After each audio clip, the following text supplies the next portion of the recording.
Now here, brothers and sisters and young people, it's a very warm night, but I can assure you it's hotter than the cave of Adullam, especially if anybody mentions the name of Saul. And we left David at the cave of Adullam, brothers and sisters and young people, in the midst of 400 men. And it wasn't long, as a matter of fact, in the very next incident that is recorded in David's life, that he had 600 men. And this was some indication of the growing power of David, even though he was in exile, and also the weakening of Saul's kingdom. And this pattern was going to continue, brothers and sisters and young people, until Saul fell upon the mountains of Gilboa, and David was swept to the throne. And although, of course, this pattern was to continue, in all his trials and tribulations, it didn't appear to David, not all the time at least, it didn't appear to him that such was the case. And we'll come to a stage in his life when he despaired of ever continuing, and a moment of weakness had almost given up the cause. But at the moment, he's in the hole of Adullam. The whole of Adullam, brothers and sisters and young people, is over here in the regions of the Shephelah, the lowlands of the hills. You have the Judean hills going up the centre of the land. You have the Shephelah, a word which means the lowland. The hills dropping to about 1,000 to 500 feet above sea level, and then spinning out onto the plain and running up to the shore of the Mediterranean. And David was at the cave of Adullam in the hills of the Shephelah. And God didn't like that. It's evident that God didn't like that, brothers and sisters and young people. Why didn't he like it? Because it was too easy for David, in moments of trial and tribulation, to take the easy road down to the land of the Philistines. And you know, it's a remarkable fact, a geographical fact, that up in the hills of Judea, which are something like 3,000 feet above sea level, you have narrow, tortuous tracks leading ever upwards to the cities of the hills, Jerusalem being one of them. But as you run downhill from Judea to the plain of the Philistines, so the road broadens out and spills onto the fertile plain which the Philistines occupy. Narrow is the way that leadeth to the kingdom, says the Lord Jesus. But broad is the way that leadeth to destruction. And David was too dangerously close, brothers and sisters, to the broad way of destruction. And God didn't like that. And in the 1st of Samuel, chapter 22, David had to move.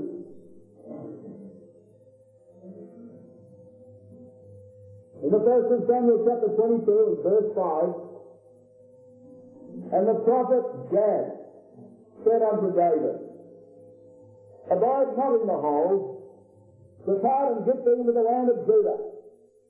Then David departed and came into the forest of Harod. He departed at the word of Gad, and he came into the forest of Harod, which was something like 6 miles southeast of Adullam, and he moved slowly towards the hills of Judah.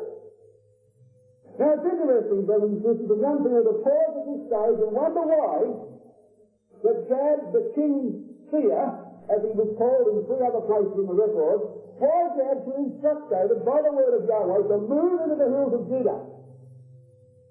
According to the flesh, that was foolish advice. Because what God was doing was instructing him to go right into the shadow of death. And David was much safer, humanly speaking, in the cave of Adullam, where he not only had better shelter, but if necessary, he could escape quickly down the Shephelah and lose himself into the land of the enemy, which he did, ultimately. But God was not well pleased with that. But at the moment, Gad, David's seer, instructs him to go into the hills of Judah. And do you think that we are imagining that this was difficult? That God was instructing him to go there because, humanly speaking, the defences were better? Well, they're not. Because in the next chapter, in the 23rd chapter of the 1st of Samuel, the 600 men who David now had with him say in verse 3, And David's men said unto him, Behold, we be afraid here in Judah. Of course they were, because they were right under the shadow of Saul. Not only so, but look at this. Saul was, at this moment of time, north of Jerusalem at a place called Gibeah. Where Saul was, the hills are higher and closer together, and protection was easier. But as the Judean hills fall away in the Negev and down the desert areas, so the area around Hebron and also down near Beersheba opens right out, the hills straight out across this plateau. And it's very open country except for a few places near to the Dead Sea. So that David was virtually told by Gad to get out of the ocean. And his 400, 600 men said, oh look, we don't like this. This is no good. And brothers and sisters, the young people, there was a principle here, and David had to recognize it. But he did recognize it. He recognized it for a while, he put up with it for a while, but he ultimately gave in and left that place and ran into all sorts of trouble. Now what then was the principle involved in the information which Gad gave him? Gad, by the way, was a very faithful man. He appears in the record, not very much, but he is there always, and every time his name comes up, he figures very prominently in advice that he gives David, and it's always good advice. On one occasion it was a heavy rebuke, but nonetheless sound advice. He was a man to be trusted. And even though at this stage his words didn't seem to have power in it, there was a principle involved. And what was the principle? Look, as long as David was in this area, at Ziph, at Keilah, at Maon, at En-Gedi, at Hachilah, at Jeshimon, as long as he stayed in that tight little circle, all the time he was there, it was a matter of cat and mouse, hide and seek, escaping by the skin of his teeth. As time and again, Saul would cut him off this way, he'd veer away from him. Saul would come around the other way, he'd veer away from him again. And it was cat and mouse, hide and seek, all the time in that area. And David had a moment's rest in the hills of Judea. But the important thing, brothers and sisters, was that he did escape. And that's all that mattered. And there was a wonderful object lesson for David. Here was an area which was within the compass of the land, due to which belonged more particularly to David, the inheritance of Yahweh, as he called it. And yet whilst he was in that atmosphere, confined geographically within a very tight circle, he was escaping by the skin of his teeth. But escaping he was. And that's the principle that Gad wanted him to see. Behold, we be afraid here in Judah, said the 400 men. I had no need to be afraid so long as they took their trust in God. And in the wilderness of Judah where they were, that's all they could do is put their trust in God. And what's the principle for us? Here is the wilderness of Judah, the ecclesia. And what is your experience of the ecclesia of God, brothers and sisters? It is an easy existence when you're not in the truth. But if you're in the truth, a member of the Commonwealth of Israel, and a brother of the Lord Jesus Christ, you find it difficult. Very difficult. And it's a matter of narrow escape in the ecclesia of God. Tribulation, trouble, anguish, problems, bring us in, crowd us in, bring us to the very edge of nervous destruction. And if we had our way, we would set up our hold at Ayers Rock. At Ayers Rock, I would set up my hold, but it's no good. And within the confines of this territory, we move. You might say, well, this is the state of slaves. We have here the companionship of our brothers and sisters, and thank God as we do. David had his companionship too. But with that companionship comes problems. All of us, as Brother Robert said, are nothing else but a bundle of propensity. And in our dealings one with each other, very often we lose sight of the great things of the truth. And ecclesial life at times, brothers and sisters, can be very, very trying indeed. But God says, through prophets like Gad, get into the land of Judah and stay there. And escape we will. So ultimately we will be drawn to the kingdom of God as David was. And Saul could no longer touch him. But that was the principle that he was to learn. Now then, here's David, moving around this area here, in a very tight circle, sometimes coming back to the very place that he left. And we're going to see later on that he became so familiar with his territory that he could do more things later than he wouldn't do normally. First of all, he finds it difficult in this area. But as he became adept, and became familiar with the terrain, he was able to almost do what Saul was doing to him. And if David had seen that pattern, he would have stayed in the wilderness of Judah. But he despaired, like all human people do. He despaired and he left it.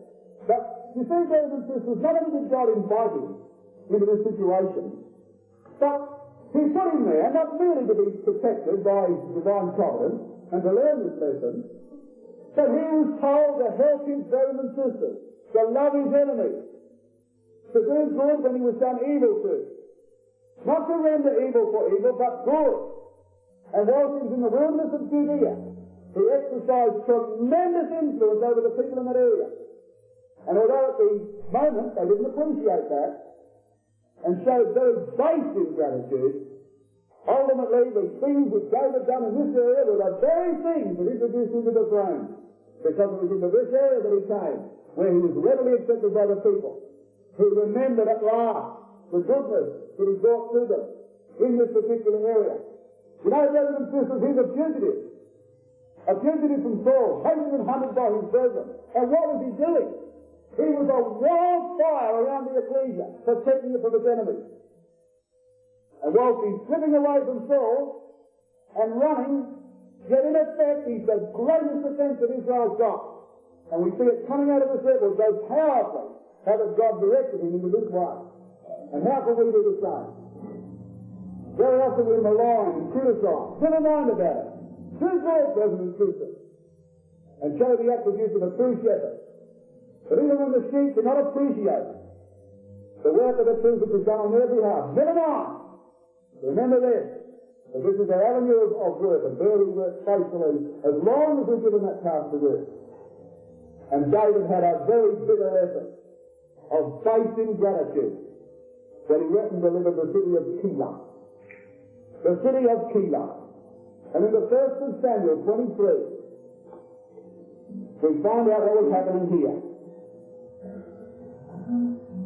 Verse 1, when they told David, saying, behold, the Philistines fight against Keilah, and they robbed the threshing floor.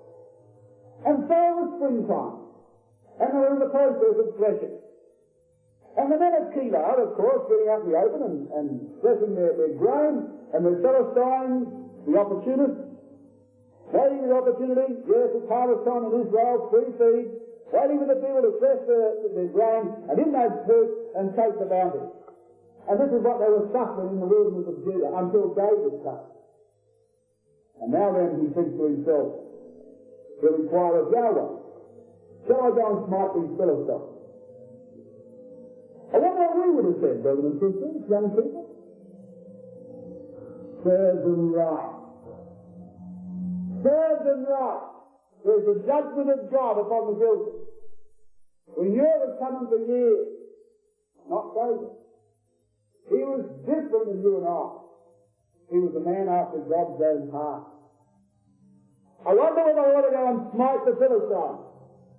That was the only doubt that he had, whether he could go and smite the Philistines. It was never entered into his mind that he could let the men of Keilah suffer. And he inquired of Yahweh. And the answer was yes, so says Keilah. And then the 400 come to him and said, listen, what are you doing? This is crazy. This is absolutely mad. We think by God out in the open. Why, I don't know. The cave of Adullam was excellent. We could have fled down the plain to the land of the Philistines and dispersed them with Shapiro, but I never found them. Now we're out in the open, and you want to go up to Keilah. Oh, this is mad. And you know, brothers and sisters, so forceful with these men. But the record says that David inquired of Yahweh yet again.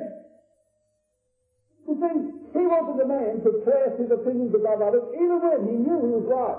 He had already had an answer of Yahweh. There is got 600 angry men before him. But he doesn't fight them and say, listen, I've been told this, you go and mind your own business. He goes back to Yahweh on their behalf and inquires again. And he told the same thing. Go to the men of Keilah. And so David prepares to go. And just as he's preparing to go, and he's sitting with the city of Keilah, a man comes running into the camp with a piece of material waving in the breeze. He races into the camp with a piece of material waving in the breeze. came to pass when Abiathar, the son of Ahimelech, fled to David to Keilah, that he came down with an ephod in his hand. And there, running into the camp of David, brothers and sisters, was the sanctuary, for he had the ephod in his hand. David had already inquired of Yahweh by what method we do not know.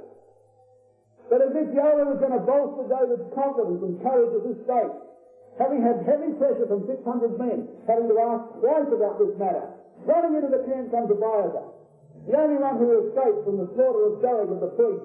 He was the son of Ahimelech, the priest of Israel. And in his hand, waving in the reeds, was the ephod. What a tremendous thrill that would have been to David. For in that little cloth, little piece of cloth there it was, woven up with the colours of the veil. And it was meant, brothers and sisters, to represent on the breast of the high priest the whole tabernacle. But in miniature, there was a tabernacle walking around Israel, and now it was with David. And this is the pattern of things. And coming out of Saul, the lifeblood of the nation, flowing out of that dead body, but bringing life to David. And up they went to the men of Keilah. And now David inquires again and again through the ephod. And he had an excellent communication with Yahweh. As the ephod was now with him. And in verse 9 it says, and David knew that Saul secretly practiced mischief against him. And he said to Abiathar the priest, bring hither the ephod. In verse 12, then said David, will the men of Keilah deliver me and my men to the hand of Saul? And Yahweh said, they will. They will. That's exactly the position of flesh. There, brothers and sisters, is the confidence that you can place in man. He's got bonds of life. He's out there threshing his wheat. There's 400-600 men prepared to come right out in the open to protect him. They're all being hunted like fleas, as David himself said. They're already risking their life. They get out of the open and they go into the city of Keilah. And only one of all the 600 to get in there, and Yahweh said, they'll shut you up, as the word deliver means. They'll shut the gate. And all the men of Keilah was waiting for, while they saw the Philistines put to flight, their corn fed back to them, they're waiting for all the men to get inside the city, and at a given signal, they'd shut it up in the city, and brought Saul down. There's a lesson of faith in gratitude. And that would have hurt David, brothers and sisters, because a much lesser man than himself got far more respect and grateful thanks than he did for a similar action. When Saul first came to the throne, Nahash the Ammonite, a man whose name means the servant, encompassed the city of Jabesh Gilead. And Saul gathered all Israel together. He shone out brilliantly at this time, marched across the river Jordan and up the plain. And he delivered the men of Jabesh Gilead, and they never forgot it.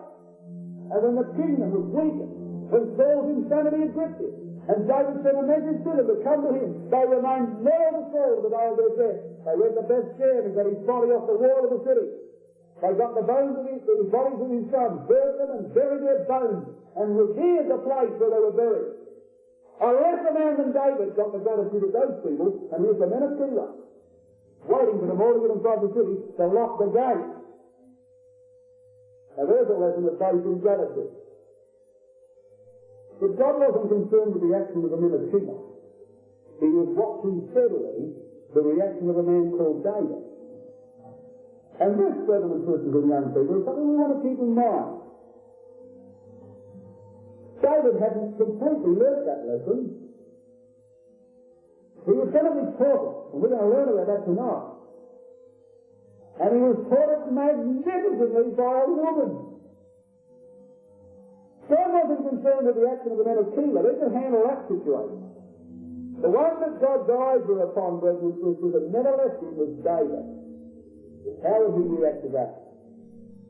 And that's where you and I come into this picture. Never mind about the boasting gratitude that's very often shown to us. Never mind about that. Never mind about the people who practice that. Watch what you do in return. David departed. Look at the custom. those 600 men could have tore that city apart, brick by brick, and scattered them in a Keilah from Dan to Beersheba. Men like Joab and Abishai, Asahel, and a few others. They were quite boys for these men. They could have crushed that city at a moment's notice, but they left the place. The 600 men arose and departed out of Keilah, and they went forth, and they went into the region of Ziph, which was about 7 miles below Hebron, a little to the southeast of Keilah. And in the region of Ziph they went, a word which means free flowing. And they came into the region of Ziph, expecting, I suppose, that perhaps they would find people there a little more friendly. Verse 19. Then came up the Ziphites to Saul the Gibeon, saying, doth not David hide himself with us in strongholds, in the wood, in the hill of Hachilah, which is on the south of Jeshimon? Here was a betrayal, brothers and sisters, that was calculated to bring David into Saul's grip. They weren't prepared just to go up and say, listen, David's hiding with us. They gave absolutely detailed instructions as to where to find him. They'd worked it all out. He's with us in the strongholds, in the wood, in the hill of Hachilah, on the south side of Jeshimon. We know where he is. Men of Judah were saying this. And if they come, brothers and sisters, this woman I'm talking about, Abigail, I'm going to show you an attitude of mind that ran just opposite to that. And she was following David step by step by step all the time.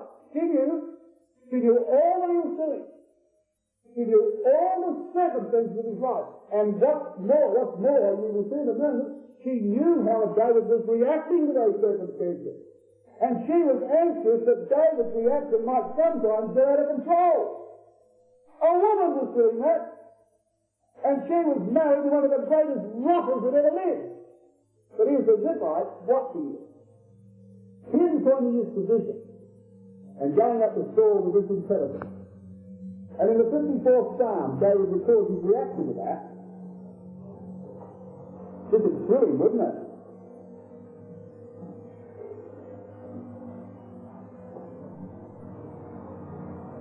Psalm 54 is written on the occasion when the Ziphites betrayed him. Save me, O God, by thy name, and judge me by thy strength. Hear my prayer, O God. Give ear to the words of my mouth. For strangers are risen up against me, and oppressors seek after my soul. They have not set God before them. Behold, God is mine helper, and Yahweh is with them that uphold my soul. He shall reward evil unto mine enemies, cut them off in thy truth. I will freely sacrifice unto thee. I will praise thy name, O Yahweh, for it is good. For he hath delivered me out of all trouble, and mine eye hath seen his desire upon mine enemies. What a wonderful attitude of mind, brothers and sisters. I will freely sacrifice unto Yahweh. I will praise Yahweh, for he is good. What for? He just been betrayed by half the meeting. They'd gone up and pinpointed his position. They'd watched him like a hawk. And he says, I will praise thee, for you're good to me. This was his attitude of mind, and God was good to him. Because they never caught him. And he knew that God had, in his mind, as it was, the time would come when they would get their just reward. But that didn't matter. All David had to do was to praise Yahweh for his goodness in delivering him from those sort of people. And that was an attitude of mind that he always adopted. And coming back to 1 Samuel 23, I want you to notice Saul's reaction to the message of the Ziphite. Look at how Saul is slipping, brothers and sisters. Look how he's slipping into abject selfishness. Now have a look at the selfish outlook of this. Verse 21. Blessed be ye of Yahweh, for ye have compassion on me. Good gracious me. Have you ever heard the like? Here's David voicing his opinion in the Psalm. I will praise Yahweh for his goodness. And Saul up here saying, blessed be ye of Yahweh, for ye have compassion on me. Have you ever heard? And he goes on and says, go now, I pray you, prepare and yet and know and see his place where his haunt is. They've given him fairly good direction. Goodness me, he was with them in the strongholds in the wood. who was by the hill of Hachilah, which is just south of the wilderness of Jeshimon. The brave God opens up with a bit of flattery and says, now look, what I would like, of course, is for you to actually get him trapped in. And then I'll give you my word, he says, I will search him out. Search him out. Now look at the attitude of mind of that man. Now you take it, brothers and sisters. Why couldn't the Ziphites see that? See him sitting up there at Gibeon, self-satisfied. But he's got David on the run. It's only a matter of time before I can blot him out. Talking about compassion on him. Compassion! Compassion! What does he know about compassion? And talking about going, let them go and do the birding work. Get him boxed right up. And I'll give you my word. I will search him out through all the thousands of Judah. Well, wasn't that a brave speech? And the Ziphites couldn't see through that. They couldn't see through that, brothers and sisters, and down they came to do exactly what Saul had said. But they didn't find him. They didn't find him. And thank God they didn't find him. And so as they came down then to search for David, he once again escaped out of their hands. And we read in verse 23, Saul also and his men went to seek him. And they told David, wherefore he came down into a rock and abode in the wilderness of Maon. And when Saul heard that, he pursued David in the wilderness of Maon. So that David once again slips out of the clutches of Saul, and he goes down to the wilderness of Maon. You know, brothers and sisters, it's remarkable, before we went down to the wilderness of Maon, when the Ziphites had gone up to tell Saul where he was, to give him the exact position where he was, and before he moved away from that position, as Saul and his men came down to find him, Saul sent the Ziphites ahead of him to pinpoint his position, so he might know where he was, so that he could trap him. So there was a man in Saul's kingdom who knew exactly where David was, and he went down there and beat his father to it, and that man was Jonathan. And in this extremity of his position, when he was betrayed by strangers, as he calls in Psalm 54. Betrayed by strangers, and strangers they were to David. They were his brethren. They were Israelites. They were strangers. Into the woods of Ziph comes striding this wonderful, open-hearted, big, enormous man, Jonathan. A lovely fellow, brothers and sisters. And this is where the word of God just simply bubbles over, I believe, with great encouragement to those who walk in the way of truth and who find difficulty. And we've got all around us lovely people, and thank God that we have. People who see an ideal for the ideal sake, and are prepared to think self. People who don't love you on the basis of personality or anything else. They love you for the truth's sake. And into the woods of this came Jonathan. He said, look, don't worry about Dad. He'll never find you. He'll never find you, Dad. I've got confidence he'll never find you. And you're going to be king, and I'm going to be next to you. And they embraced, kissed in that word. And Jonathan left him. Never saw him again. Brave Jonathan, loyal to his father. And you know, brothers and sisters, I feel it's a tremendous contrast that David had with him 600 men who came out of that kingdom because they were bitter of soul against Saul. And yet David never had amongst those men, nor collectively did he have the loyalty that Jonathan gave him who stayed with him. And David knew that. That's loyalty, brothers and sisters. Loyalty to the truth. How would we react? 600 people around our footstool, belching forth their rage against our enemies, exalting us to encourage us to go forth and to slay the enemies of Saul, and perhaps speaking in whispers about Jonathan who didn't have the stomach to come out and stand for his conviction. But David dismissed all that. As far as David was concerned, brothers and sisters, the most loyal man of all was back in the camp of Saul, and it was Jonathan. He knew where David was, found him quickly, and strengthened his hand in God, the Lord said. So when David slipped away from that area, he went, I believe, greatly strengthened the things of God, not realizing that he would never see that wonderful character again.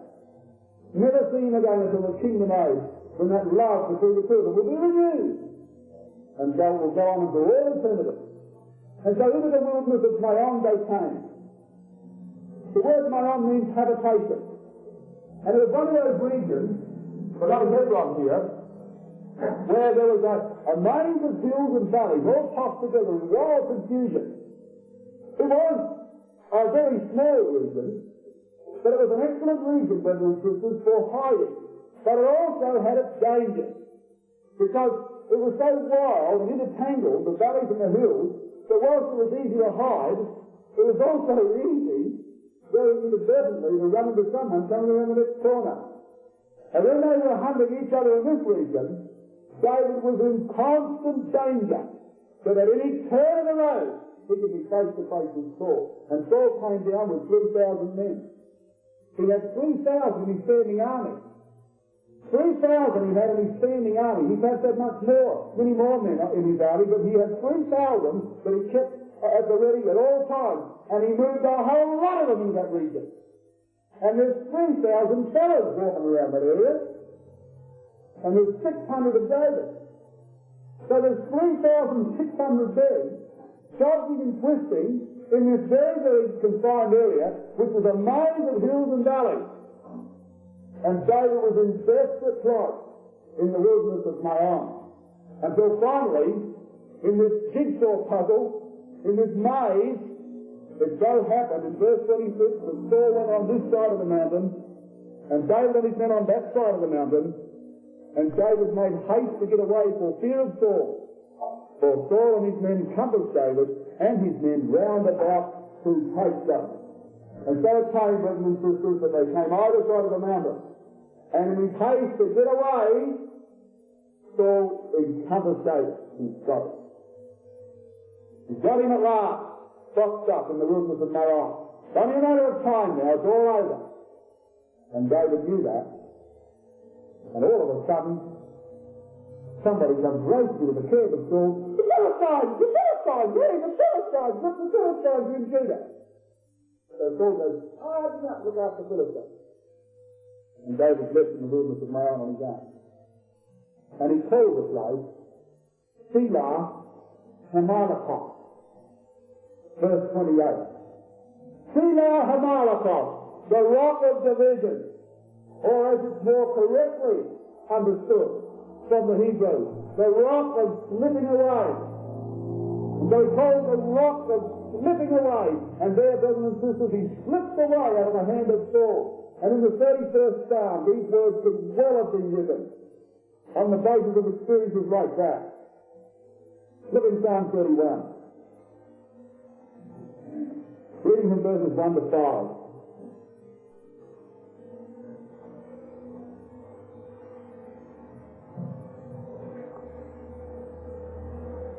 Psalm 31, verses 1 to 5. In thee, O Yahweh, do I put my trust. Let me never be ashamed. Deliver me in thy righteousness. Bow down thine ear to me. Deliver me speedily. Be thou my strong rock, for an house of defence to save me. For thou art my rock and my fortress. Therefore, for thy name's sake, lead me and guide me. Pull me out of the net that they have laid privily for me, for thou art my strength. Into thine hand I commit my spirit. Thou hast redeemed me, O Yahweh, Isle of truth. Look at those words, brothers and sisters. For thou art my rock, my fortress. And he was at the rock of Maon, the habitation. And there was the habitation of justice, the mighty God of Israel. And upon that rock he was when the men had compassed him about. And what did he say? Into thine hand I commend my spirit. There was another man caught, brothers and sisters, caught, he didn't never get out of the trap. And he was on a cross, or on a stake. And that caught him. And they were all around him. He had no hope of escape. And he said, into thy hand I commend my spirit. He had no hope of escape. And Hebrews says that God saved him out of death. And that's exactly what God did to David. And Saul never came as close as that before or after. It was the closest shave of David's life. And God took him right out of it. And he penned those words, into thy hands I commend my spirit. What else could he do? What else could he do? As far as he was concerned, he was gone. And there the Lord Jesus Christ, the greatest son of David, surrounded by his enemies, impaled upon the stake, no hope of escape. What could he do? What could he do? Nothing else but what the psalmist says. Well, into thy hands I commend my spirit. And what a God did. He drew him out of death. And that, brothers and sisters, I believe, is a psalm that could well have been written on an occasion such as that. What a wonderful thing then, in the life of the Lord Jesus Christ, that he should meditate like we're doing upon the life of David and seeing the same things that came upon him. You know, in the 63rd Psalm, while we're in the Psalm, another psalm was written at this time. This is in Psalm 63.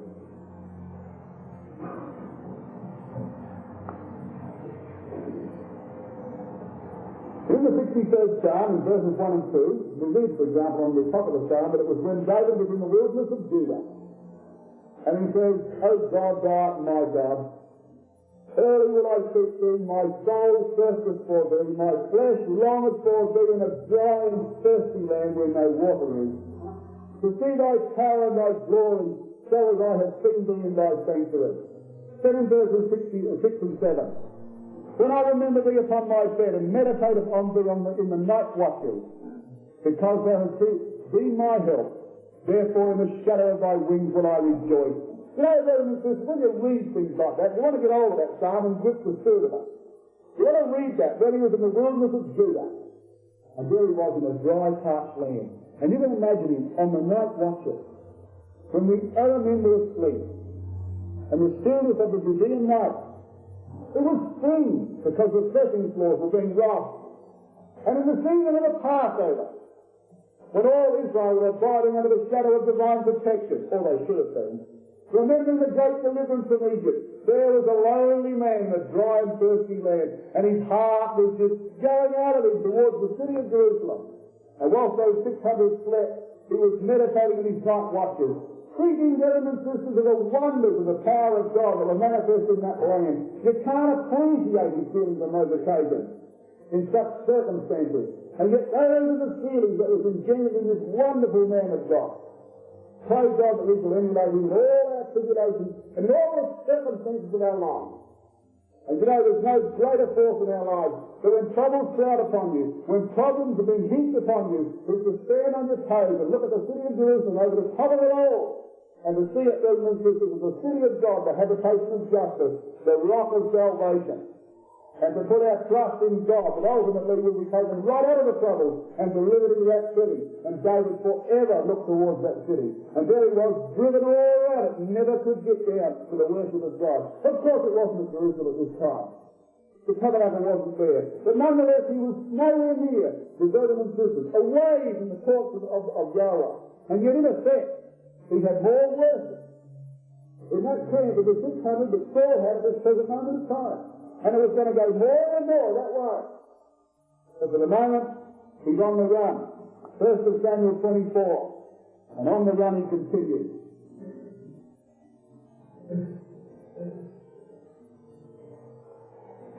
Well, 1 Samuel 23, the last verse says, and David went up from thence and dwelt in the strongholds of En-Gedi, Aon-Gedi, the spring of the wild goats, right on the shores of the Dead Sea, brothers and sisters. And David was driven further and further eastward. So he came right over the shores of the Dead Sea. And there the wilderness of Judea, as it draws near to the great Arabah, the Jordan Valley, it drops steeply down to about 400 feet, almost straight down to the valley floor, which runs into the Dead Sea. And in that steep descent of 400 feet, it's cleft by these defiles which roll run down to the valley of the Jordan. And we saw that. And the one of En-Gedi was about a mile long as it spills out into the valley and broadens out. And because there's a spring there, you've got remarkable fertility. It's unbelievable when you see it. The greenery that's at En-Gedi. And you can stand at the top of En-Gedi and look down that defile, which plunges down from you and runs out of the floor into the Dead Sea. You can look down that and you see the Dead Sea. You see the blue hills of Moab, you see the salt plains, you see desolation, You see sterile country all around you, and you just see a green flash as it runs down from his ghetto. And there was the place of the wild goat, the rocky defile, the mini cabin, the place of the wild goat. And into that area went David. And verse 3 says, and he came to the sheepcote by the way. That's interesting. He came to the sheepcote. He came to the place where the shepherds used to keep their sheep. And of course, in those areas, brothers and sisters, they used to have these caves, and they would build a wall, a circular wall outside the cave with a doorway, and they would drive their sheep through that wall and into the cave. And it was almost a natural sheepcote. And into one of those sheepcotes, David drove his little flock. Well, some of them were sheep, wolves and sheep David. They spoke like a lamb, but they were dragons. But nonetheless, into that cabin, into one of those sheepcotes, David drove his little flock of 600 men. And Saul was hunting him. And Saul, because the locality is excellent for rest, it's a wonderful spot. You can't believe it when you go up to the top of Enbedon. You come to where the spring comes out of the hill and spills for about 20 or 30 feet into a pool, splashing up and bubbling there. And of course you've got the overhanging cliff and the verdure, so it casts a deep shade all around you. And you can't imagine the refreshing atmosphere of that place until you go there. And one can never really imagine that as Saul has dispersed his army through the defiles to search for David, he feels that he himself, having passed this way, being quite certain that David is not here, that he can for a moment go aside and rest a while. And into the cave comes the enemy of God, and the enemy of those 600 men. And those 600 men, as I've said before, they could have smashed into pulp segments, which was in about 10 seconds flat. And the opportunity's here. And they appeal to David. Now you look at this in verse 4. Look at the appeal they make to David. And the men of David said unto him, behold the day of which Yahweh said unto thee, behold, I will deliver thine enemy into thine hand, that thou mayest do to him as it shall seem good unto thee. And they appeal to David on the basis of the word of God. On the basis of the word. And you can imagine, Abishai, Joab, either side of him. This is it. This is the scriptures. This is the day. Look, Yahweh's been talking about this. Go on. And there were 600 of them, brothers and sisters, bitter of soul. Men in debt, men that had been oppressed, men that were in distress. They hated him. They were a hatred that was an inveterate hatred, and David wrote about that in the 57th Psalm. And I say this, it's a standing testimony to the immense character of David and to his personal influence upon those men, that verse 7 said he stayed them with words. Can you imagine staying Job with words? You're going to see him later on. I'm going to write a little character sketch of Job. It'll make your blood run cold. You never saw such a bloodthirsty man in all your life. And they're a lot like him. And he stayed them with words. And there's a testimony to a man's character, brothers and sisters. And I can well and truly imagine that Saul was sitting at the cabin door, coming in out of the light, into the darkness of the cave. And the men are there becoming accustomed to the light, to the darkness, and seeing better than him. And Saul sitting over there, and all straining at the leash. And there would have been bits of Saul all over the Dead Sea area. And David says, leave him alone. Leave him alone. No one moved. No one moved except David. And he was able, brothers and sisters, by the power of what he was, to command the respect and obedience of men who were fierce in their animosity towards others. We can do like that. We can command respect, the admiration and obedience of others, if they feel that we are worthy of it. No one's going to listen to a hypocrite. And if David had been a hypocrite, he would have got killed in the stampede. Nobody knew. He went out, and you know the story as well as I do. Cut off his skirt, allowed him to leave the cave, Saul unknowing as to what had happened. And then David followed him out and called to him. And you know, brothers and sisters, in the words of David to Saul, there was a passionate appeal to Samuel. And you know, it's rather remarkable the way that David addressed him. He said in verse 8, "My Adam the king, my Lord the king." At the end of verse 10, he called him Yahweh's anointed. At the beginning of verse 11, "My Father." Verse 14, "The King of Israel." Look at the appeal.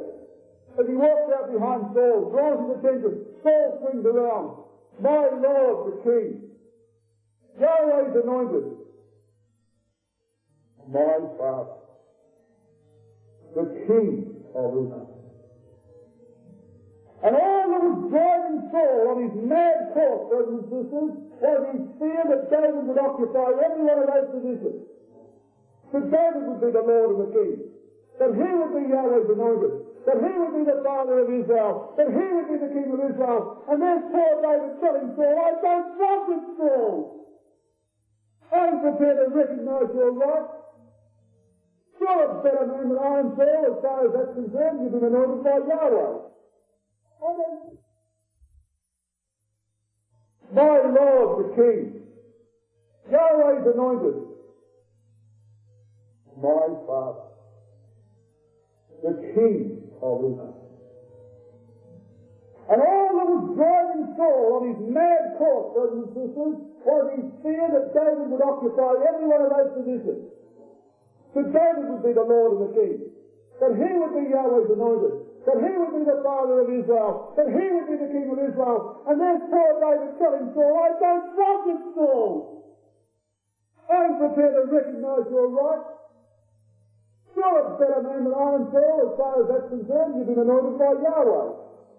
I don't want it." And he appealed to him on this basis. And he says, "What are you doing? After whom do you pursue? A dead dog?" And a dead dog was the most contemptible thing, because it was not only useless, but it was an abomination. Am I an abomination to you, my Father? Do you come out after a flea? And the Hebrew word is a single flea. Have I one flea in the whole nation that I've got to be exterminated? What is it that drives you on this mad course when I don't want the things that you fear I do? But no, Saul continued on that course, brothers and sisters, despite that appeal. But for the moment, sanity returned to him. And from verse 16 onwards, we have a reply of Saul, in which sanity for a moment returned to him. And he says, "Is this not thy voice, my son David?" And he goes on to show that he was more righteous. David was more righteous than he. And Saul, for the moment, brothers and sisters, by the very example that he was showing, was forced to admit that a better man was before him. And then Saul revealed his mind in verse 19. "If a man find his enemy, will he let him go well away?" You can imagine what that meant. If the tables had been reversed, brothers and sisters, what do you think Saul would have done? If a man find his enemy, will he let him go away? The answer in Saul's mind was decidedly not. And he was telling David in no uncertain words, although unconsciously, what he would do. And now he says in verse 20, "Behold, I know well that thou shalt surely be king, and that the kingdom of Israel shall be established in thine hand." Well, if he knew that, why did he, the silly idiot, bow that conviction? And you know, brothers and sisters, we say that we can't understand the attitude of mind. But look, I'm going to show you that Saul wasn't the only one who knew that. All Israel knew that. I know well that the kingdom will be established in thine hand. Why didn't he bow to that conviction? For precisely the same reason that you and I do not live to expectations, although we know well that Christ is coming. Exactly the same reason that he was flesh. Precisely the same reason why that from Sunday we get up here and we talk about the way people dress. We talk about the marks of the flesh on their face. We talk about other things, and they've got not the slightest intention of doing anything about it. But everybody knows that the fundamental of Christianity is the fact that Christ is coming. That's the same reason. And don't you ever tell me, don't anybody ever come and tell me that they don't understand Saul's attitude of mind. Because I say this, if they don't understand Saul's attitude of mind, then they don't understand anything about the Bible or human nature. And we do things, brothers and sisters, day by day, in the face of strong conviction to the contrary. And what makes us do it? Love of self. Mr. Big. Because we won't be told. And because if we did it, it would be the victories of the brother or the sister that gave us the advice. And why should they tell us? Who are they? Who do they think they are? And that's what Saul said. I know well that you're going to be king. But he had not the slightest intention of doing anything about it. And yet David thought perhaps he did. Because on this occasion, he walked out behind him. We're going to come to an incident in a minute where he didn't do that. Before he told him this again, he put a valley between him and Saul, because he could see, brothers and sisters, that Saul was slipping so fast into this valley of despair and ignorance and wickedness that he had to put a valley between him and that king. Never again following that like that. Too dangerous. Because David could read right through him. He was a hypocrite. I believe Saul meant every word that he said, but he said, I know well. I believe he did know, because Jonathan said he did. He says, my father knows. He knows, David, your destiny. And so did his uncle. And so did a host of others. And yet they went about in the ecclesia to oppose it. Why? Because they loved themselves. And they refused to bow to the word of God. And you and I do precisely the same thing. Make no mistake about that. We do precisely the same thing, brothers and sisters, and we will continue to do it so long as we continue to listen to the dictates of our fleshly instincts. In chapter 25, Samuel died. Another man has died. Look what's happening. There's a big meeting up there in Judah. Abiah is gone. All the priests of Nob are gone. All the city of Nob's gone. The 600 men with David, they're gone. The ephod's gone.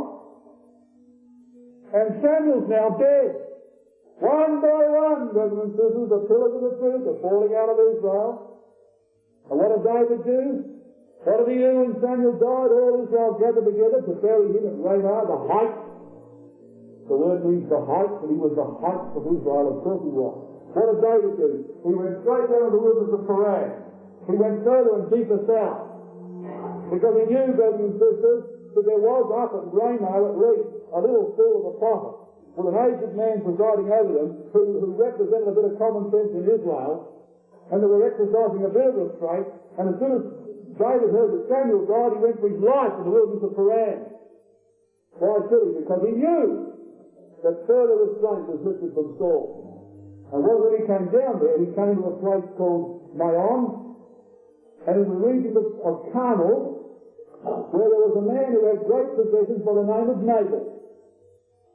And Nabal means a fool.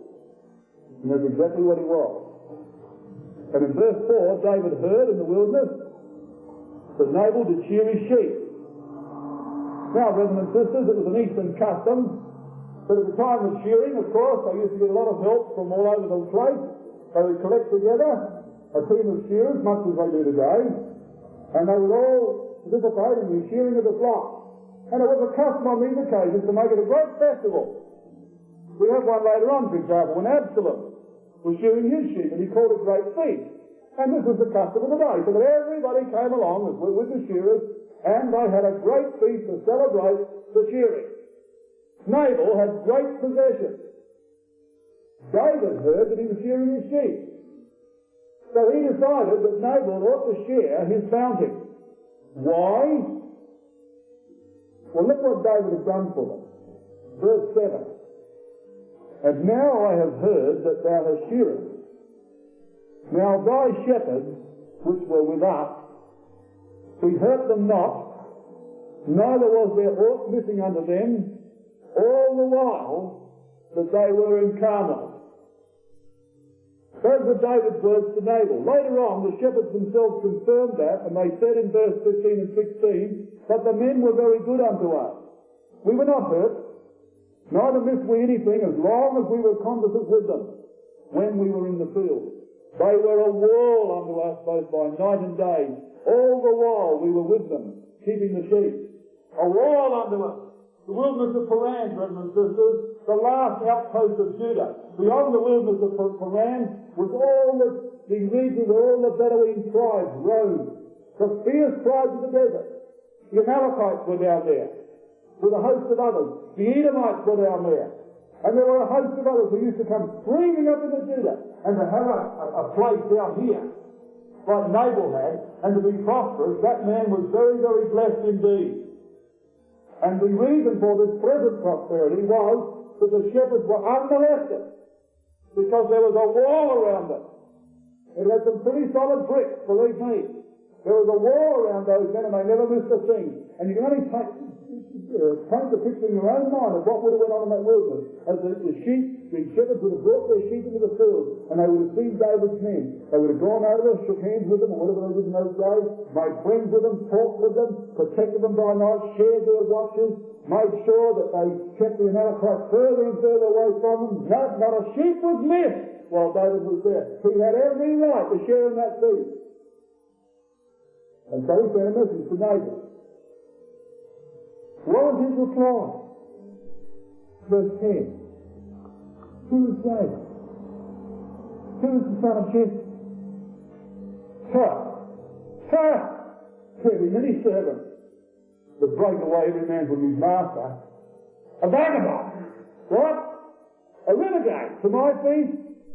Go and do the jump in the line. And this message came back to David. David got hold of his sword. He girded it on, verse 13. David said unto his men, gird ye every man on his sword. And there was steam coming out of his ears. Now, brothers and sisters, David's about to get an object lesson. For the first time, we have recorded now at this particular stage, David has an unrighteous anger. You say, oh, but look, he should have been angry, he had every right to be angry. Perhaps he did. But there was something about this anger, brothers and sisters, that was very bad. And it was calculated to bring David into great harm. Now let's look at the 14th chapter of Proverbs.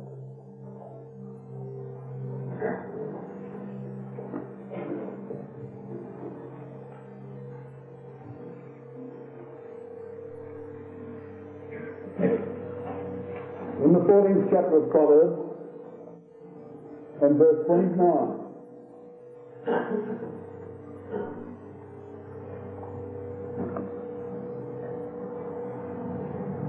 Proverbs 14 verse 29 says, he that is slow to wrath is of great understanding, but he that is hasty of spirit exalteth Nabal. Folly. And David was ready to blow up a whole lot of steam. He was wild. And the 600 men with him were wild too. And now for the first time, brothers and sisters, there was true fellowship between David and his 600. He was one with them. And he shouldn't have been. And you can imagine on this occasion, when they mounted their mules, they rode towards the place of Nabal. They were all behind David. You imagine Joab and all the fellows hardly waiting to get there. And David, his eyes red, blazing with anger, that a man of such a foolish nature should reject the goodness of God that had been shown to him through the deliverance which David effected. And now into the picture comes a marvellous woman. And she was a marvellous woman, brothers and sisters, and young people. And she had a rare combination of characteristics. A rare combination of characteristics. she was pretty, and she was intelligent. That's a rare combination. And her intelligence is astounding. Absolutely astounding. Not only so, but this intelligence was known by everybody, at least all her own household. There was a young man who had been protected by David, and David had vowed and declared he was going to destroy everybody, the innocent with the guilty. In the heat of anger, where did they go? But one of the young men went and told Abigail. Of course he did. He knew that there was a woman who would understand.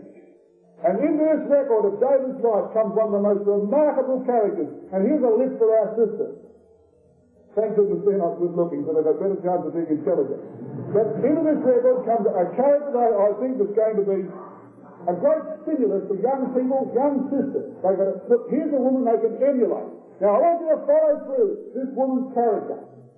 Abigail. Her name means Father's joy, and that's exactly what she was.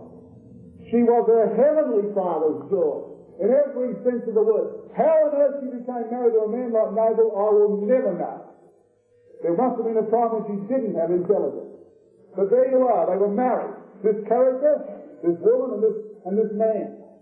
And she hears about this. And she knows, brothers and sisters, that disaster threatens. But I want you to notice this, and I want this to impress upon you. If I can impress nothing else, I want to impress upon you this fact. Her greatest concern was for David. Now you mark this. Her greatest concern was not for her servant, was not for her husband, was not for herself. Her greatest concern was that David was about to act out of character. And she had known David. She had already loved him. She knew how he acted in every circumstance. She knew what he should have done. And she was greatly afraid that David was going to act out of character and it would be a thing he would regret all his life. And that was the greatest concern she had. She was intelligent. And away she went to meet him. And my word, what a wonderful occasion this was. We read at the end of verse 9 here, she taught that she did not tell her husband Nabal. And it was so, as she rode on the ass, that she came down by the cover of a hill. And behold, David and his men came down against her, and she met them. What a remarkable verse of Scripture. You know, that word cover literally means that cover. And you can get the picture, can't you? That David tops the rise of this hill on one side, and she tops the rise on the other. Now, in this particular region, they could have easily missed each other. There was more than one route in this region. It was one of that region again I was talking about where there's a lot of this intertwining valleys and hills, Maon. Now, she points out later on that it was providential that they met. In the area where they could have easily missed each other, a disaster would have been the result, and two, they were under cover. And the great, mighty, anointed of Yahweh, who was going to be king of the world, was about to get a lesson from a woman. And it was good for him that they were under the cover of the hill. And I can picture the scene as the two of them came head on.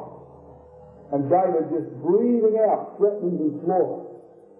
And this woman calculating what she would say to him. Now look what she said. Verse 24. She fell at his feet and said unto him, Upon me, my ruler, upon me let this iniquity be. First of all, she tries to alleviate David's anger by shifting the blame to herself. Let me take this, she said.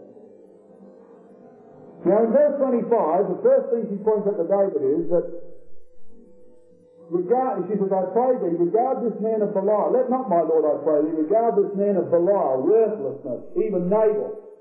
For as his name is, so is he.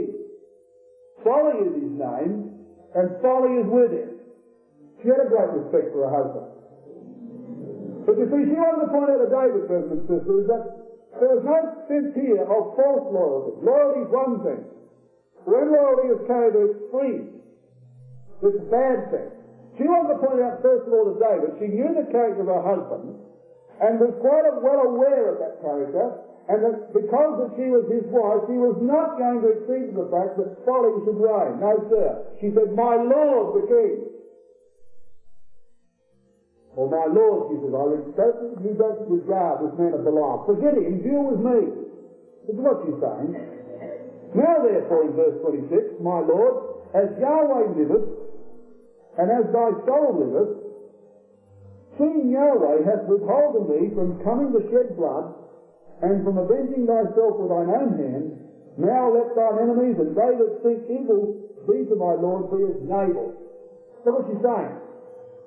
Look, she says to David, my husband's name is a fool, and I believe he's a fool. Make no mistake about that. I don't agree with him. But I want to tell you this. You're being stopped in your tracks by Yahweh. Yahweh's withholding you from two things. And I want to impress this upon you, David. Two things that you're going to do which you're going to sadly regret. One is you're going to shed innocent blood. And two, and this is the point she drove home again, you're going to save yourself. It's never been your policy, David. You're going to save yourself, as the margin says. And it's never been your policy. And furthermore, brothers and sisters, she thought she wasn't concerned with Nabal. She'd got him right out of the question. She said, let's not regard him. And I'm talking about Nabal. What you're going to do to Nabal, David, you'll regret, because you've never adopted this attitude against your real enemy. Because you said, there be they that seek evil to my Lord, let them be as Nabal. Let God handle Nabal as you've been letting God handle Saul. Be consistent, David. See what she's getting at? Don't worry about Nabal. Think what you've been doing with Saul. Him and my husband are the same, David. But I know how you've acted towards him. Now, don't be a fool and be inconsistent with your practice. You'll regret it. Look at this woman. Now she says in verse 28, I pray thee, forgive the trespass of thine handmaid, for Yahweh will certainly make my Lord a sure house, because my Lord fighteth the battles of Yahweh, and evil hath not been found in thee all thy days. And she was a woman, brothers and sisters, that brought to David's notice the establishment of his house before that term was ever used by Nathan the prophet. She used that term, David's house, long before Nathan ever promised him that God was building a sure house. That's not a bad sort of an insight into the promises of God, is it? And she said, look, the reason you're going to get this, David, is because you've fought the battles of Yahweh, and no evil has been found in you all your days. Why be inconsistent?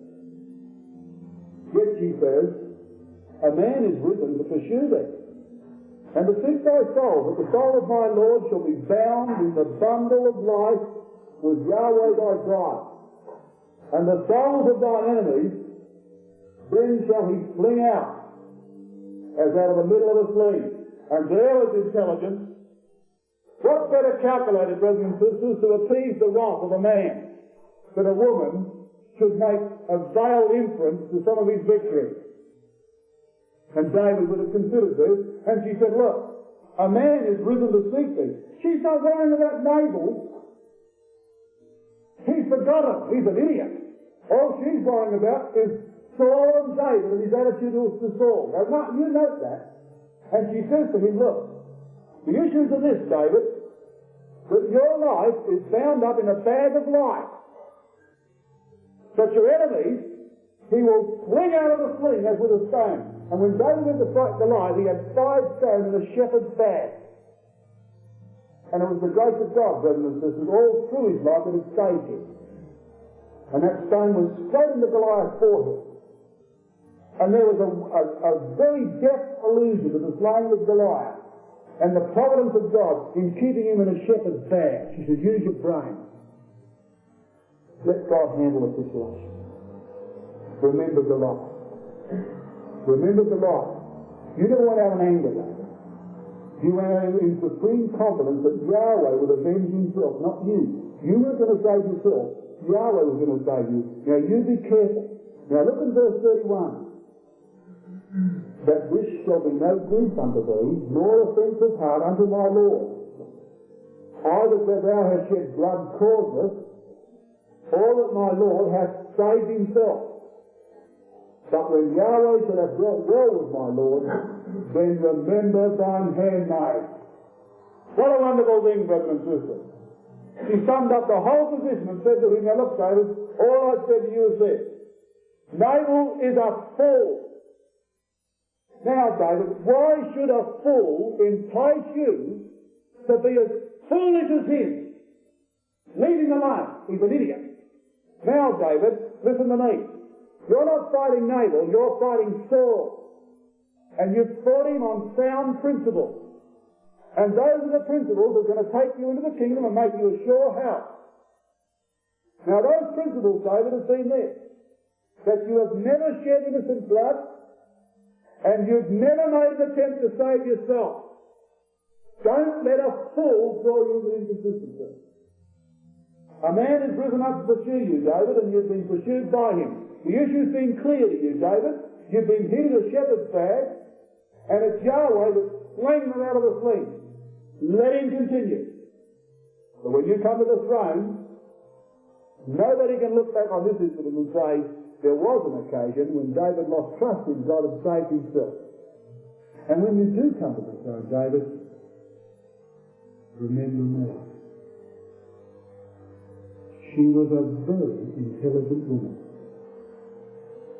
She was an extremely intelligent woman. And the very fact, brothers and sisters, that she should say, Lord, remember me, showed that she not only knew that David was going to come to the kingdom, but she had what God was pleased with in every son and daughter. She had faith. But without faith it is impossible to please God. For they that come to God must believe that he is, and that he is a rewarder of them that diligently seek him. And that woman was looking for a reward. She had a personal hope. And David acknowledged all that she said. He said, look, Abigail, Yahweh has sent you. And he said, you've saved me from avenging myself with mine own hand. You've saved me from folly. And so they parted, went their separate ways. She went back to Nabal, found him in a drunken feast, blind drunk, so she said, I won't talk to him tonight, I'll tell him in the morning. And in the morning she told him all that she'd done, and he had a stroke.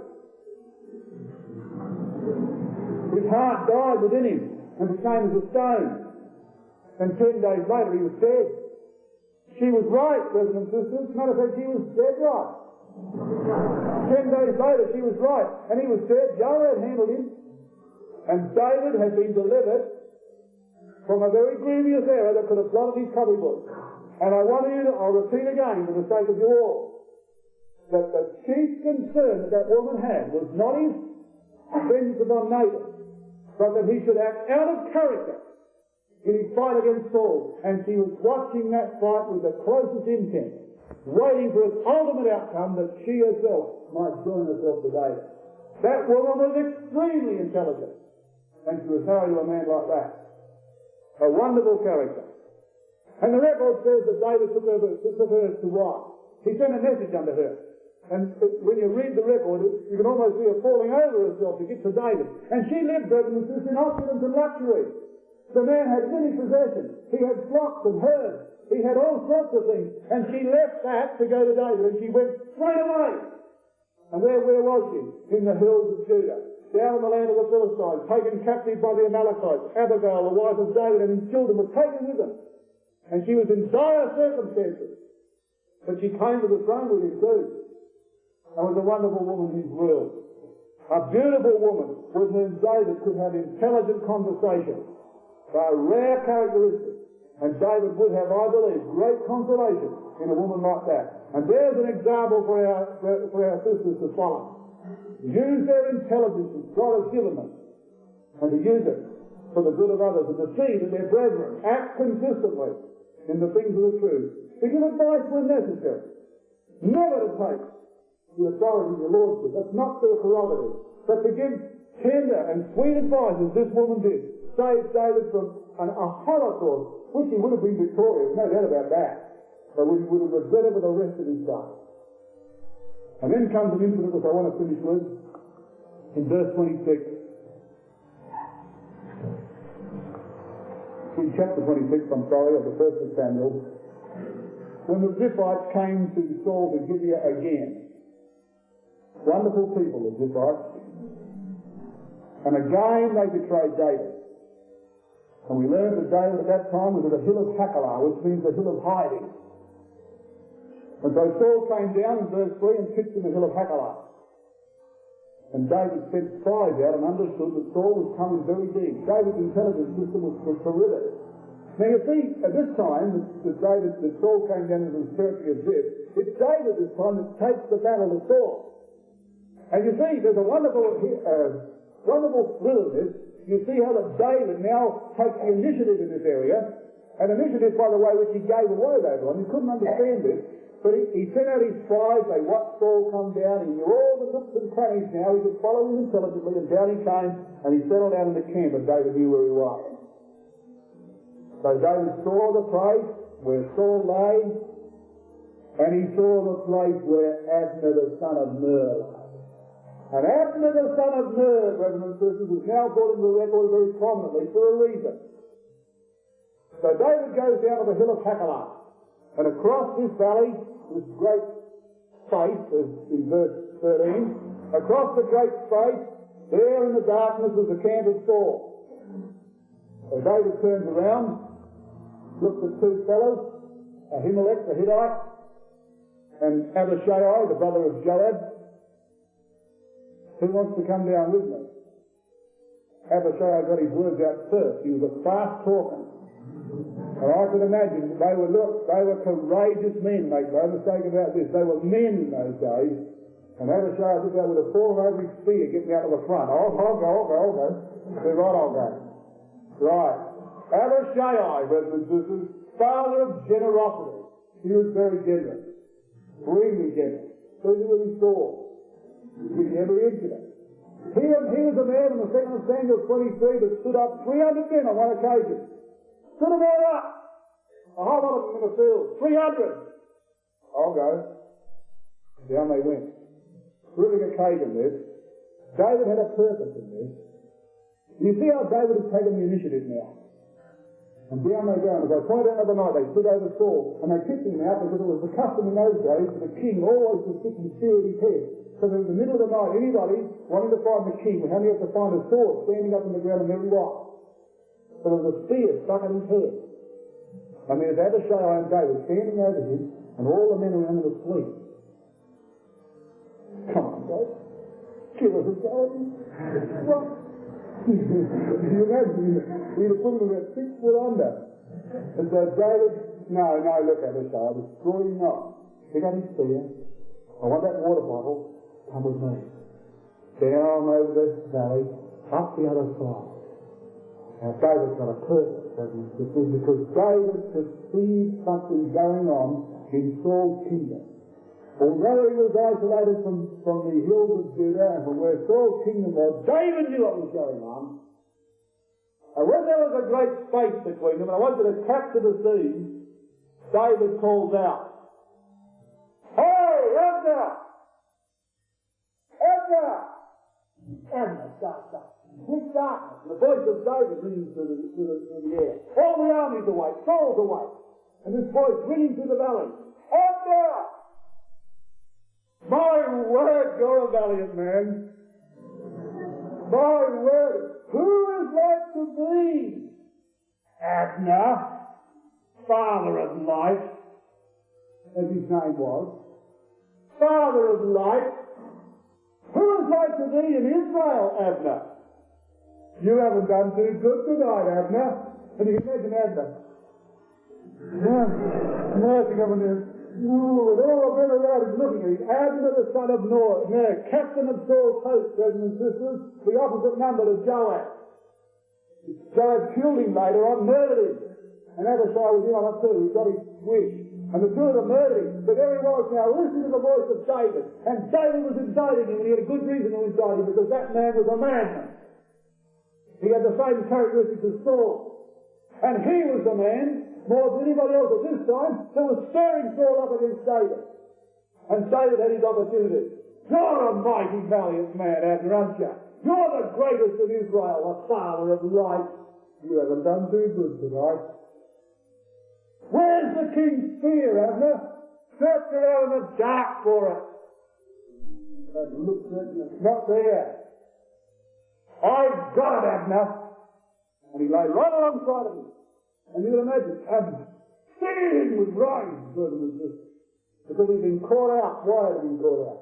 Because now David wants to get at this guy. Because he was the man that was stirring up Saul. Because in verse 19, David says, now therefore I pray thee, let my lord the king hear the words of his servant. If Yahweh has stirred thee up against me, let him accept an offering. But if they be the children of men, cursed be they before Yahweh. For they have driven me out this day from abiding in the inheritance of Yahweh, saying, go serve other gods. And that's what David had against Abner, brothers and sisters, because he was the man that was bolstering up Saul, in the vain hope that one day he would occupy Saul's position. He was Saul's uncle. He was related to him. He took major steps later on to gain that throne, and he was driving David out. And the thing that led him in David's call was the fact that if Yahweh stirred Saul up, he wouldn't mind, because he would be a guilty man. But what had David out was that men were feeding the hatred of Saul. And while what was happening, David was being driven further and further away from the inheritance of Yahweh. And he was in danger of going out of the prince. I'm in danger of going out of the prince, Saul. And men keep me out of the prince, like Abner. And this Abner, the son of Ner, father of light. Look what he was, brothers and sisters. A scheming, ambitious man. He was first of all captain of Saul's host. But in the 2nd of Samuel chapter 2, we learn a little bit about this hypocrite and hypocrite he was. An ambitious hypocrite. In the 2nd of Samuel chapter 2, even when Saul was slain upon the mountains of Gilboa, in the 2nd of Samuel chapter 2 and verse 8 we read, but Abner the son of Ner, captain of Saul's host, took Ishbosheth, the son of Saul, and brought him over to Mahanaim. He brought him over to Mahanaim, brothers and sisters. Ishbosheth, just a lover jealous. His name means a man of shame. And Abner brought him over to Jordan, even when Saul had fallen, and the power of David was sweeping into the throne. Abner was clinging tenaciously to the hope that he could be the king of Israel, the greatest man in the land, as David called him on that occasion in irony. The greatest who was like unto thee in Israel. And he was clinging tenaciously to the vain hope, and he got this Ishbosheth, son of Saul, just a puppet kid, and stuck him on the throne and stood behind him, goading him all the time. And he knew, brothers and sisters, for sure that Yahweh had promised David the kingdom. He knew that. And in the next chapter, the 2nd of Samuel, he says in verse 9, or verse 6 first of all, and it came to pass while there was war between the house of Saul and the house of David, that Abner made himself strong to the house of Saul. He went and married one of Saul's concubines. One step towards the throne, because it was a custom in those days that if a man took the king's wife, this gave him a claim to the throne. So he took this step towards the throne. Ishbosheth called him in question. And I want you to notice the words of Abner to Ishbosheth in verse 9. He said, so do God to Abner, and more also, except as the Lord hath sworn to David, even so I do to him, to translate the kingdom from the house of Saul, and to set up the throne of David over Israel and over Judah, from Dan even to Beersheba. And as if to underline the power he exercised over Ishbosheth, we read, and he could not answer Abner a word again, because he feared him. So look at the words of Abner, brothers and sisters. Look at the foolish, stupid, idiotic words of Abner to Ishbosheth. He said, listen, Ishbosheth, accusing me of taking this woman. Ishbosheth, I believe, was correct. I believe this scheming, ambitious man was taking a step towards the throne. But he says to Ishbosheth, who is it that you are? Now he said, listen, Yahweh has promised the kingdom to David. Beware, Ishbosheth, that I don't fulfill that promise. That I will translate the kingdom of Saul to David, and I'll set him up as on the throne. Watch out that I don't bring about the promise of Yahweh. Now, what a state of mind that man was in. Look at the demented state of mind he was in, brothers and sisters. To know, for a fact, that Yahweh had made a promise to us for David, to make himself strong in opposition to it, and then when threatened by Ishbosheth, he turns around and says that by the strength of his own arm, look out that I don't fulfill the promises made to Yahweh. And he went about to do just that. And when he saw Ishbosheth hovering on the throne, and he knew that his cause was lost in Israel, he took hold of the promises of Yahweh, took hold of them to go down to the Judah to fulfill the promise of Yahweh to fetter his own net, using the word of God and the promises of the truth to bring big man Abner, the father of light, to be the greatest man in Israel. And he came down to David, sold Ishbosheth down the drain, because he could see now that it was inevitable that David would take the throne, and he was going to scheme to get that throne. And if it wasn't for Joab, he probably would have got somewhere in David's will, because David evidently was unaware of what this man was at this time, thinking perhaps to be turned and changed, until Joab shoved a knife straight to him, and it served him right. And there was Abner, brothers and sisters. Abner. And what have we learned from his character? What have we learned from his character? We learned just this. That in the truth in which we live, and in the power of that book, which guides our destiny and our life, there are promises of God. And those promises have promised us eternal life and glory. And there are men who are prepared to take that book in their hands and to charge it with the ecclesias of God and to set themselves on high to anticipate those promises of glory now. And they'll be like Abner, the father of light. They'll be put out of the way. And David, after that incident, turned and fled into the land of the Philistines. And so Abner, the son of Ner, was successful temporarily. He had driven David out from the inheritance of Yahweh. And David had gone down to the region where it was easy to serve other gods. And there he found trouble. And we'll learn a little bit about that later on. So for the time being, let us remember this. Let the young sisters remember and emulate the characteristics of Abigail, the father's joy. And let the young and the older brethren too remember and not to emulate the characteristics of Abner, the father of light.